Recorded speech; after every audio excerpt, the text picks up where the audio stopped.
So, you got involved in 4-H when? How did you get involved? Oh, geez. So I have family that actually decided to be in 4-H like 6 years ago. And I have a daughter that's 8. And when she was 4, we decided to go and kind of shadow and see what it was all about. So we hung out for a week at the county fair to take a look at, the quality of the show projects and everything that goes into non-animal exhibits, and we were pretty excited about it. So we decided to join 4-H, and from there we actually took a look at the different projects that you were allowed to sign up for through our club, and that was kind of our experiential learning process that year. And then the second year we learned that there was like 1,500 different types of projects we could actually choose from. So we went ahead and kind of went on our own a little bit to kind of get involved in that and experiment a second year. Mm-hmm. And then I started getting onto committees to improve different areas of the 4-H experience in Eaton County. And so we decided that we wanted to do a sewing project. So with that came a style review, where you get to model your clothing. So as I went through the first year in the style review, I noticed that there was a lot of low-keyness to it. There really wasn't a lot of fashion show emphasis on it or music, and so I signed up to be on the committee, and since then we've revamped the entire program. So now it's at a convention area that has a stage and a runway that we put together. There's music, there's an MC, there's food. I have sponsorships. I went into the community businesses and asked for food so that the kids, when they get there, they can have a little snack between the show and judging. So that's kind of like last year was the first year that we did this new program. I'm still on the committee, and so we're continuing this year to kind of follow the same path. Every year we have a new theme, so new decorations, new colors, and everything go into the whole project as well. Talk about the excitement level of the kids involved in this. They prior were, to the modifications and then after. Exactly. So it was in an area that was like in a basement level type thing that was cold, concrete, that kind of thing.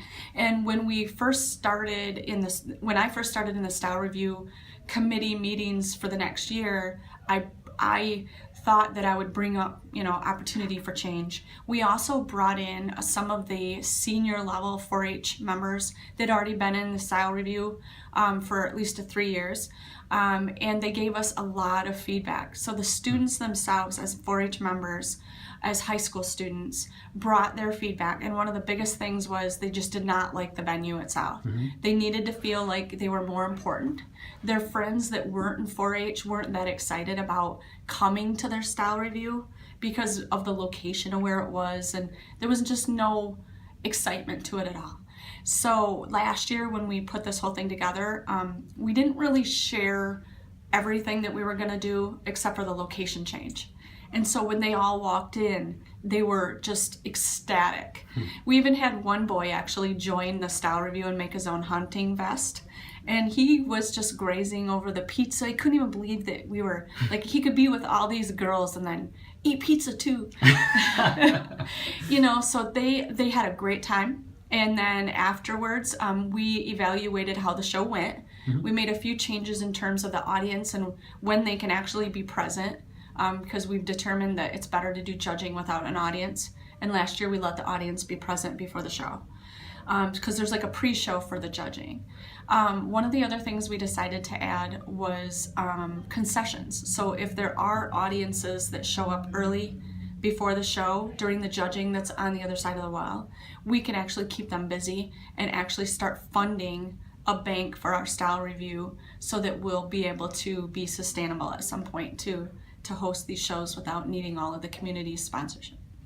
So obviously this is a completely volunteer thing that you've been a part of. Yes, it's fun. You don't get paid for it, but you seem to light up telling the story. Yeah, I do. I love being able to make those connections. And I think when I went into it, when I said, well, why don't we just go to Meijer and ask them for a sponsorship? The looks on their faces was, we can do that? And I'm like, you don't may not get approved, but why not ask, right? Why not So, ask? yeah, so that's what I did. I went to Jets and they gave us pizza and salad and breadsticks, and Meyer gave us a $150 sponsorship card to buy decorations, for a veggie tray, for water. We bought carnations and roses. The roses were for the seniors that weren't going to be back the next year because they had graduated. Because once you're 19, you no longer can be a 4-H member. So, yeah, so we just, we kind of just turned it upside down, I thought. And that was pretty exciting to be able to be a part of that and just add new energy to the whole thing. Yeah. Because I think the enrollment's been quite down, and that's one of the other things too, is that, you know, create more awareness, and Yeah. and the marketing piece was awesome too. Like, I had a student at MSU help me develop a new reminder, a save the date type card. It used to be just on the standard MSU's like paper, just black and white, and we really just, last year it was an American flair theme, so we turned it into red, white, and blue and stars, and so we put it out there on social media. So it really, I think it really opened people's eyes that this thing is gonna be better. What kinds of volunteer opportunities for 4-H do you wish more people knew about, and how would someone get involved? So you basically, I think if you take a look at the MSU Extension's website and you see all of the different programs that are available, you can actually apply yourself in any of those type of leadership roles. You do have to go through a leadership training. It takes about 4 months of going through the MSU Extension office for your county. And from there they do interviewing, and then you receive a letter that states that you've made it through the program. So there's benefits that you can show to others in terms of how you've become involved. So there's just many different ways in which you can become a leader. And you do have to have that training in order to lead a group. We currently now, this year will be the first year that we've started a leadership group for welding at my house. Really? So yeah, so I will oversee the welding projects, and the groups will come to my house to do their welding projects to enter into the fair. You've got to be freaking kidding me. I actually need to talk to you about that. Okay.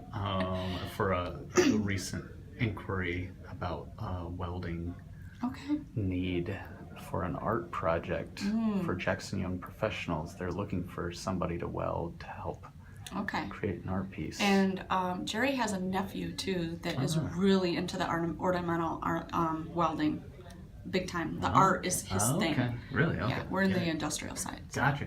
Okay. Yeah, but anyway, so the kids have started signing up for projects, so we kind of get an idea of the size, the groups that we have. Our club doesn't have to lead every single project, but if we can, we put several of the different topics out there on these sheets for them to sign up for. They don't have to, but we offer the leadership in that area if they want it. So we have sewing, we have small engines, we have a team of girls who have teamed up this year to actually rebuild a tractor, a vintage tractor from the ground up.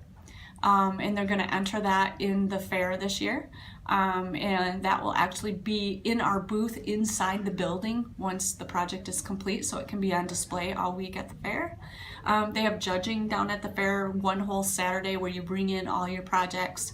The judging for animals happen throughout the week for different, with different schedules, but the actual non-animal exhibits, the judging happens the very first Saturday of fair.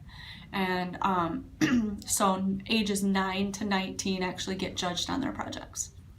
And then 5 to 8 are clover buds. They actually get to basically do the projects as well. And then they get a participation ribbon, and they actually can have their projects reviewed by judges as well. They're just not competing. So all of their projects also go in your club booth. We have booth decorating contests as well throughout the week of fair. There's just so much that goes into it. Yeah, so it's cool. It's really fun. Yeah. And last question, why would you recommend anyone consider volunteering in these ways that you have? I think if you love kids and you want to make a difference out there, I think volunteering in the 4-H program allows you to explore so many different areas of skill that you may already have that you can apply in a volunteerism program. It might be something that you weren't even thinking about. So if you're really good at cooking, you're really good at baking, you're really good at canning, I mean, if those are the kitchen type things that you're interested in, those are all areas in which you become a leader. There's no special like degree that you have to become a volunteer leader, and to be able to apply what you know and give those kids that experiment, it just opens up a whole new piece of satisfaction, I feel, at least inside. So Thank you so much.